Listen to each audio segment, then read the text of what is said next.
Bonjour Antoinette Montaigne. Bonjour Laurent Cour. L'ONU a adopté la résolution 2149 qui va permettre le déploiement de la MINUSCA, donc une force de 12 000 hommes.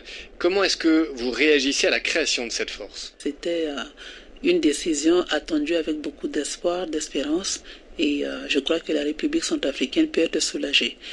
Ceci étant, aujourd'hui, la MINUSCA va arriver à partir du 15 septembre.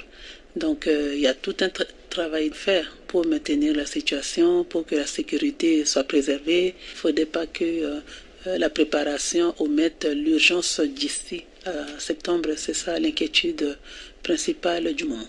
Concrètement, pour répondre à l'urgence, qu'est-ce qu'il faudrait faire? Qu'est-ce que la communauté internationale doit faire?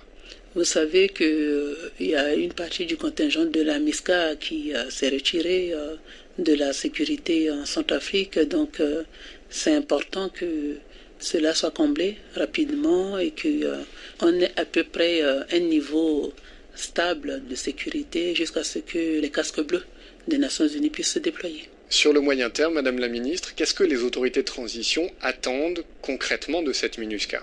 La principale attente du gouvernement centrafricain, c'est la sécurité. Et cette sécurité commence par le désarmement effectif des différents groupes armés. Certains craignent avec ce déploiement de la MINUSCA une perte de souveraineté de la Centrafrique, voire une mise sous tutelle du pays. Qu'est-ce que vous répondez à ces inquiétudes-là? Il faut être réaliste. Aujourd'hui, ce pays est tombé dans l'abîme de la mauvaise gouvernance, dans l'abîme du désespoir, dans l'abîme de la violence. Et donc ce pays n'est pas en mesure par lui-même d'avoir les ressources nécessaires d'en sortir.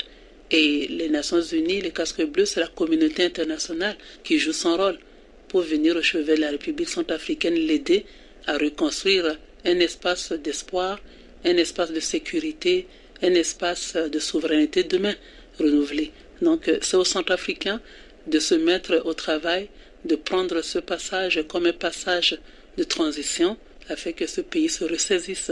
Donc les inquiétudes, ce n'est pas le moment. Le moment, c'est la concentration, la contribution de tout un chacun pour que ce pays se remette. Est-ce que ça veut dire que très vite, selon vous, il faut aller vers un dialogue national en Centrafrique? Ce dialogue national, je l'ai déjà ouvert à travers les premières réunions de concertation à la réconciliation. Également, les actions portées par la plateforme des autorités religieuses. On a organisé une célébration œcuménique de toutes les religions. Je pense que ce sont des initiatives que nous allons multiplier dans les semaines et les mois à venir, mais nous attendons aussi de la communauté internationale de pouvoir débloquer les aides qui ont été promises. Pour l'instant, vos actions en matière de réconciliation nationale sont freinées, voire stoppées par le manque de financement international? Par le manque de financement international, parce qu'il faut des appuis. La population est qui n'arrive fragile, pas pour l'instant. Qui n'arrive pas pour l'instant parce que les procédures sont freinées par rapport au temps nécessaire d'études des dossiers. Ça rentre dans le cadre des inquiétudes de la phase d'ici à septembre 2015. Il y a à l'heure actuelle des dizaines de milliers de musulmans qui ont fui le territoire centrafricain pour aller dans les pays voisins. Comment est-ce qu'on peut envisager la réconciliation avec ces personnes qui ont fui la Centrafrique? Ces personnes qui ont fui la République centrafricaine n'ont pas fui de gaieté de cœur, n'ont fui parce que la sécurité était devenue difficile. Mais on sait par les contacts que ces Centrafricains qui sont partis maintiennent avec leur famille restée sur place, qu'ils ont envie de rentrer chez eux. Parce qu'ils ne connaissent pas forcément ces pays étrangers et que quand la sécurité va revenir, ils ont vocation à revenir dans leur pays. Moi-même, quand j'aurai les appuis, je ferai la tournée des pays voisins, des pays plus lointains où les Centrafricains sont réfugiés et voir quelles sont les perspectives de retour qui s'annoncent et comment on pourra y travailler également. C'est ça la réconciliation. Ça va être un processus très long. Ça va être un processus très long, mais avec la volonté, on peut raccourcir les délais. C'est un pays simple qui a été tourmenté de manière très brutale.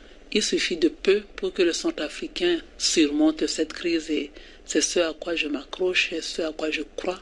Et toute la communauté internationale doit aussi croire à cette force intérieure centrafricaine pour sortir de cette crise une bonne fois pour toutes vers le haut. Antoinette Montaigne, merci. C'est moi qui vous remercie.